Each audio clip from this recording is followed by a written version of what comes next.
Hello दोस्तों। बारिश का मौसम आ गया है और बारिश का मौसम आते ही हमारा मन खुश हो जाता है, क्योंकि बहुत गर्मी के बाद जब बारिश की फुहारें आती हैं ना, तो मन को बहुत ही ठंडक मिलती है। तो जहाँ बारिश का मौसम आता है वहीं पे कुछ परेशानियों को भी लेकर आता है। जैसे किचन में अगर लंबे समय से कुछ खाने पीने की चीज़ें रखी हैं तो उसमें जाले लग जाएंगे, फफूंदी लग जाती है। इसी तरह सिल्क फैब्रिक में भी होता है। अगर हम गंदे सिल्क फैब्रिक को रख दिए तो वो कीड़े लग जाएंगे। तो आज का वीडियो इसी पे है। सिल्क के फैब्रिक से बने हुए कपड़े, जैसे साड़ी हुई, सलवार सूट है, कुर्ते हैं, उन्हें हम किस तरह से रखें जो वो लंबे समय तक चले और फ्रेश रहे। तो चलिए शुरू करते हैं वीडियो को। देखिए, ये सिल्क की साड़ी है। इसे मैं बारिश के मौसम में पहन के बाहर चली गई और अचानक से बारिश आ गई। तो ये देखिए, ये कलर आप देख रहे हैं, ये लाल लाल सा हो गया है। इसे मैंने 2 बार ड्राई वॉश करवाया लेकिन फिर भी कलर नहीं गया। तो बारिश के मौसम में सिल्क फैब्रिक पहनने से बचें। तो ये हमारा टिप्स नंबर 1। और अगर जैसे ये साड़ी का फॉल है, हमने पहना और इस किनारे में मिट्टी लग जाती है, खासकर बारिश के मौसम में, बारिश के बाद धूप निकलती है तो ऐसा लगता है कि अरे अब तो बारिश होगी नहीं, और हम लोग पहन लेते हैं। लेकिन कीचड़ वगैरह कहीं लग जाता है, शादी विवाह पार्टी में हो या कहीं भी मार्केट में हो, तो इस किनारे पे मिट्टी लग जाती है। तो इसे हम घर आए और घर आने के बाद इसे फ़ौरन साफ़ करें, नहीं तो रख देने पे ये जब मिट्टी सूख जाएगी और धीरे धीरे इस तरफ के जो सिल्क के फैब्रिक हैं वो उसमें छेद हो जाएगा। कलर तो आपका जाएगा ही, प्लस साड़ी आपकी बेकार हो जाएगी। तो इसे कैसे साफ़ करें? इसे सर्फ से बिल्कुल नहीं साफ़ करना है। या तो आप शैम्पू से साफ़ कीजिए, या फिर ये रीठा है, ये हमारी नानी दादी पुराने ज़माने में इससे बाल भी साफ़ करते थे, अभी भी बहुत लोग करते हैं। ये मार्केट में इजीली मिल जाता है। ये इससे ऊनी कपड़े साफ़ किए जाते हैं। माइल्ड सर्फ जो लिक्विड डिटर्जेंट मार्केट में मिलता है, इसी से बने होते हैं। तो ये मैं आपको दिखाने के लिए रखी हूँ। मैं इसे पानी में भिगोती हूँ। जब भी आप पानी में इसे भिगोएं तो थोड़ा क्रश कर दें। जैसे देखिए, हमने क्रश कर दिया है। इसे अगर हम ऐसे ऐसे कर लेंगे तो ये साबुन की फेन की तरह होगा। इस तरह से इसे कर लेंगे और इसमें एक कॉटन इस तरह से लेंगे। आप कॉटन की जगह पे आप कपड़ा भी ले सकती हैं। इस तरह से इसमें डीप करेंगे, अच्छी तरह से इसे हम क्रश कर लेंगे। और आप चाहें तो इसे उबाल भी सकती हैं, उबाल के छान भी सकती हैं। नहीं तो आप डायरेक्ट इसे इस तरह से देखिए, ये लग रहा है ना साबुन की तरह, बिल्कुल। ये बहुत अच्छा क्लींजर है। इससे हेयर ग्रोथ भी अच्छा होता है। बहुत से लोग इसे हेयर भी वॉश करते हैं। इस तरह से हम कॉटन को इसमें डीप करेंगे और जो मिट्टी लगी है ना, इस मिट्टी को इस तरह से हम इस तरह से हल्के हाथों से रगड़ रगड़ के हटाएंगे। तो 1 बार 2 बार हम तो इससे करेंगे। अगर आपके पास ये रीठा ना हो तो आप शैम्पू यूज कर सकती हैं, कोई दिक्कत नहीं है। उसके बाद हम एक दूसरा टुकड़ा लेंगे, कॉटन या कपड़ा जो भी आपके पास हो, उसे हम सादे पानी में डीप करेंगे इस तरह से। और ये इस तरह से ये जो रीठे का घोल है इसे हम हटाएंगे। इस तरह से अच्छी तरह से ये निकल जाएगा। उसके बाद हम क्या करेंगे, इसके पानी को हम एक मोटे तौलिए से दबा दबा के इस तरह से इसे सुखाएंगे। इस तरह से मोटे तौलिए हों, पेपर हों, आप न्यूज़पेपर भी इस तरह से न्यूज़पेपर लीजिए और उस पर इसको ऐसे रख दीजिए इस तरह से, और दूसरे को इस तरह से रख के अच्छे से प्रेस कर दीजिए। तो ये जो देखिए भीग गया ना, ये आप देख रही हैं ना, इस तरह से ये पानी निकल जाएगा। अब जो थोड़े से पानी बचे हैं, इन पे हम तेल कम पाउडर डालेंगे। वही तेल कम पाउडर जो हम लोग अपने बॉडी में लगाते हैं और एक्सपायरी कर जाता है तो कैरम बोर्ड खेलते हैं बच्चे। इस तरह से हम इसे पूरे भीगे हुए पोर्शन पे डालेंगे अच्छे से। और ये कंघी है जिसे हम अपने बाल बनाते हैं। इस मोटे वाले की तरफ से इसे हम इस तरह से हल्के हाथों से फैला देंगे इस तरह से। अब इसे हम पंखा में सुखाएंगे, इसे हमें धूप में नहीं देना है। इस तरह से हम टेल्कम पाउडर इस तरफ भी लगा देंगे और इस तरफ भी लगा देंगे, दोनों साइड से लगा के इसे हम अच्छी तरह से कंघी से, हाँ, जो कोट झाड़ने वाला ब्रश आता है ना, वो बहुत हार्ड होता है, उससे हमें नहीं करना है। बस कंघी इजीली हर किसी के घर में होता है। मैं बहुत सिंपल तरीके से बता रही हूँ, आप बिल्कुल आसानी से कर सकती हैं। इस तरह से इसे हम कर लेंगे और पंखा में सुखाएंगे। पंखा में सुखाने के बाद इसके जो एक्स्ट्रा पाउडर हैं, इन्हें फिर ये महीन पोर्शन से हम इसे इस तरह से झाड़ झाड़ के रिमूव कर देंगे। अभी तो ये गीला है इसलिए ये चिपका हुआ है, लेकिन जब ये सूख जाएगा तो ये एक्स्ट्रा पाउडर निकल जाएगा। जब ये सूख जाएगा ठंडे में, पंखे में या घर में जैसे भी आप सुखाना चाहें, सूख जाएगा, तब इसे एक बार हम प्रेस करेंगे। प्रेस करने के बाद आप धूप दिखा के इसे आप वापस रख सकते हैं। तो ये था हमारा टिप्स नंबर 1। अब चलते हैं टिप्स नंबर 2 की तरफ। अब आता है टिप्स नंबर 2। हमने साड़ी की सफाई कर ली, उसे सुखा लिया, प्रेस कर लिया, अब उसे कैसे रखें। बिल्कुल भी हमें सिल्क की साड़ियों को इस तरह से एक दूसरे पे इस तरह से फोल्ड करके नहीं रखना है। ऐसे अगर बाई चांस किसी एक साड़ी में अगर कीड़ा लग जाता है तो आपकी पूरी ही साड़ियों में कीड़े लग जाएंगे। तो आपको हर एक साड़ी को अलग अलग न्यूज़पेपर में या ब्राउन पेपर में जो ड्राई क्लीनर देते हैं उसमें रैप करके रखना है। जैसे कि एक साड़ी हमने ये ली, इसे हमने ड्राई वॉश कराया। अब ड्राई वॉश वाले तो प्लेन पॉलीथीन में इसे इस तरह के पॉलीथीन में रैप करके दे देते हैं। इस तरह से जब हम लेने इस तरह से साड़ियों को डाल देते हैं, 4, 5, 6 साड़ी, जितनी साड़ियाँ हट जाए वो रैप करके देते हैं और हम लोग लाते हैं इसे डायरेक्ट अपनी अलमारी में रख देते हैं। बिल्कुल ऐसा नहीं करना है। पहले तो पॉलीथीन से इसे निकालना है और निकालने के बाद अभी टैग को लगे रहने देना है, क्योंकि बहुत बार ऐसा होता है कि ड्राई क्लीन में साड़ियाँ जल जाती हैं, कट जाती हैं, वो लोग रैप करके दे देते हैं, हम लोग रख लेते हैं। तो पहले इसे हमें खोल के अपनी साड़ियों को अच्छे से चेक करना है। ठीक है, हम इस तरह से साड़ियों को खोलेंगे और ऐसे, क्योंकि सिल्क का फैब्रिक है ना, ये नाजुक होता है, कब कहाँ कैसे इसमें कीड़े लग जाएं ये बहुत मुश्किल होता है। तो इसे हम इस तरह से खोलेंगे और एक एक इस तरह से लेंगे और इसे चेक करेंगे। इस तरह से पूरी साड़ी को खोल के हम ऊपर से नीचे तक ऐसे चेक करेंगे, कहीं छेद नहीं है, कहीं कुछ भी नहीं है, इस तरह से चेक करेंगे सभी साड़ियों को। जितनी भी साड़ी हमने ड्राई वॉश कराई है इस तरह से, ये सारे टिप्स सिल्क फैब्रिक। अब आती है साड़ियों को कैसे फोल्ड करें।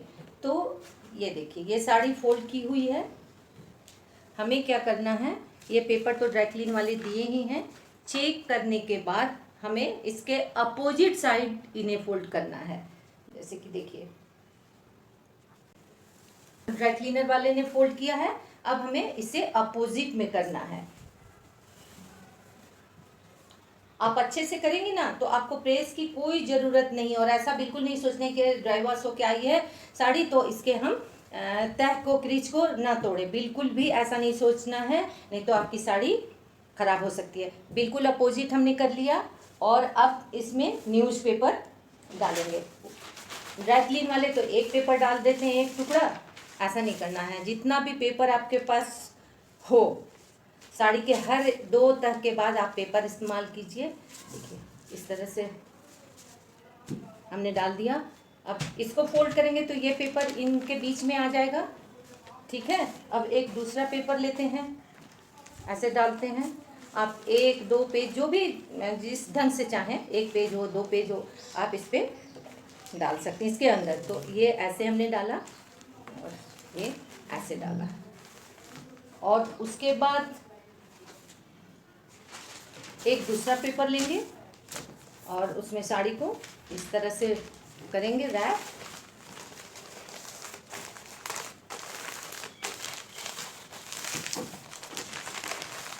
जब हम लोग बहुत ज़्यादा साड़ियों को ख़रीदने मार्केट जाते हैं, कहते हैं कि भाई वेडिंग पर्पस है तो अच्छी अच्छी साड़ियाँ दिखाइए, तो आपको याद होगा कभी आप गई होंगी तो दुकान वाले 3 के बक्से से बनारसी साड़ी या सिल्क की जड़ी वाली साड़ी वगैरह निकाल के दिखाते हैं, और एक एक साड़ी पेपर में और सूती कपड़ों में लिपटी रहती हैं। वो इसलिए कि वो लंबे समय तक फ्रेश और नई बनी रहें। इस तरह से हमें इन्हें फोल्ड करना है। आप चाहें तो पेपर पिन या स्टेपलर, हाँ स्टेपलर अगर लगाइएगा तो साड़ी फैब्रिक को बचा के स्टेपलर लगाना है। इस तरह से आप एक एक साड़ी को रखिए, आपके बहुत लंबे समय तक साड़ियाँ आपका साथ देती रहें। और अब चौथा टिप्स हमारा है, उसे कैसे रखें। साड़ियों को धो लिया, वॉश कर लिया, प्रेस कर लिया और उसे पेपर में रैप भी कर लिया। अब बारी आती है उन्हें किस तरह से रखा जाए। जब भी आप साड़ियों को रखें, कभी भी पॉलीथीन में आपको पैक नहीं करना है, या साड़ी पैकिंग के लिए वो चेन लगा हुआ पैकेट आजकल आता है, इस तरह के साड़ी रखने की पैकेट आती है ना, आपको इसमें भी सिल्क की साड़ी नहीं रखनी है। आप शिफॉन की रख सकती हैं, जरी वाली रख सकती हैं, वर्क वाली रख सकती हैं, कॉटन की रख सकती हैं, लेकिन सिल्क की साड़ी इसमें बिल्कुल भी नहीं रखनी है। अगर इस तरह से हम इसमें सिल्क की साड़ी रख दिए ना और इसका चेन लगा दिए, तो इसका जो मॉइस्चर है वो अंदर ही रह जाएगा और कीड़े लगने की चांसेस ज़्यादा बढ़ जाएंगे। इसलिए इसमें हमेशा मॉइस्चर फ्री ही इसे रखना है, सिल्क फैब्रिक को। इस तरह से इस पैकेट में बिल्कुल भी सिल्क के कपड़े नहीं रखने हैं। अब आती है, अब हम इसे कैसे रखें।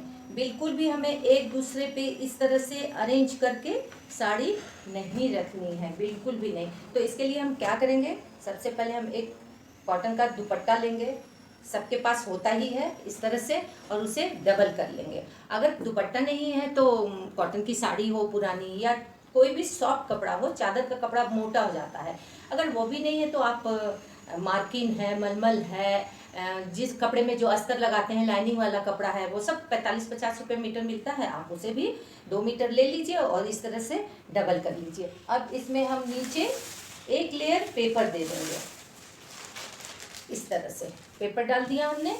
अब एक साड़ी को हमने जो रैप किया है उसे इस पे रखेंगे, और जितनी भी साड़ियाँ हमारे पास हैं सबको हम पेपर में रैप करके ही रखेंगे।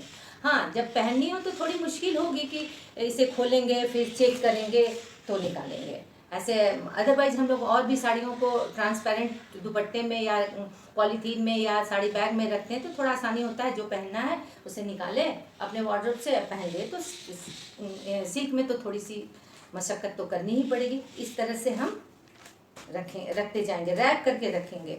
और इस तरह से साड़ियों को रखने के बाद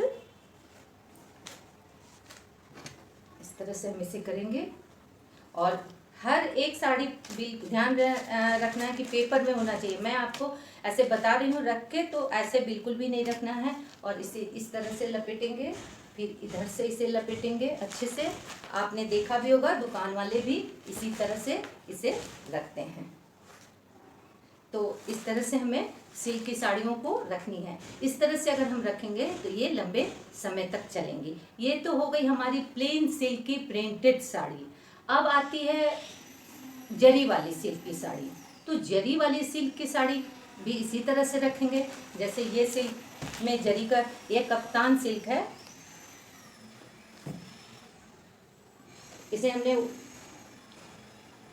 ये बहुत पुरानी साड़ी है ना, ये इसका जो ये जरी है ये कॉपर कलर में है ही, ये नए से ऐसी है बिल्कुल, ये जैसी नई थी वैसी ही अभी भी है। तो जरी की साड़ी में भी हम इस साइड थोड़ा ध्यान देंगे, आंचल पे जरी ज़्यादा होता है, इस तरफ हम पेपर अच्छे से लगाएंगे, इस तरह से कि हमारी जो जरी है वो पेपर से कवर रहे।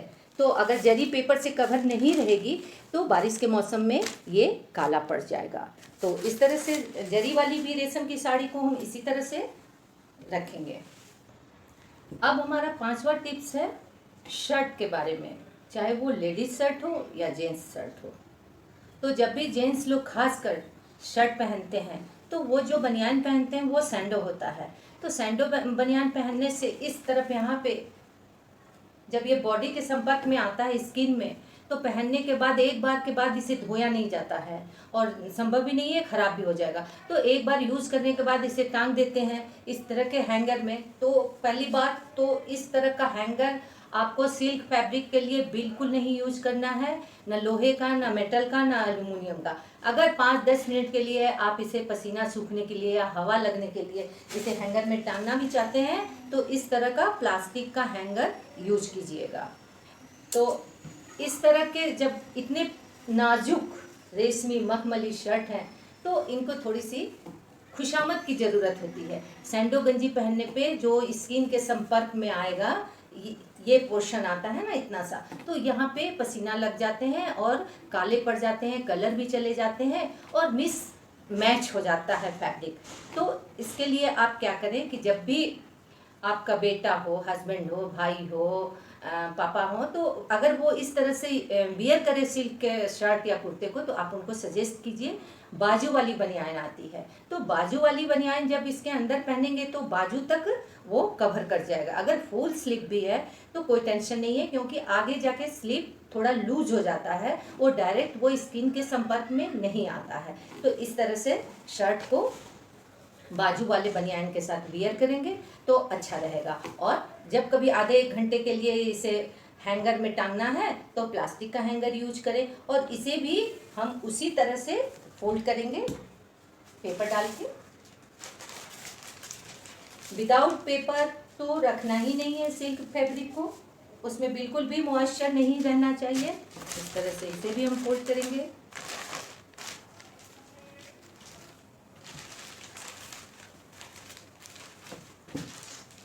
और इसमें भी हम पेपर डालेंगे एक बार, तब इसे भी फिर इसे भी पेपर में रैप करके ही अच्छे तरह से रखेंगे। और जैसा कि हम आपको दिखा रहे हैं, देखिए हमारे हस्बैंड एक दो बार ये कुर्ता को पहन लिए और फेंक दिए, बस उनको पहनने से मतलब होता है। तो ये आप देख रहे हैं ये गंदा लग गया है, तो अभी तो इतने से के लिए इसे ना तो ड्राई वॉश किया जा सकता है और ना इसे छोड़ा जा सकता है। तो हम ऐसे में क्या करेंगे, इस पे भी टेल्कम पाउडर लगाएंगे। थोड़ा सा कॉटन लेंगे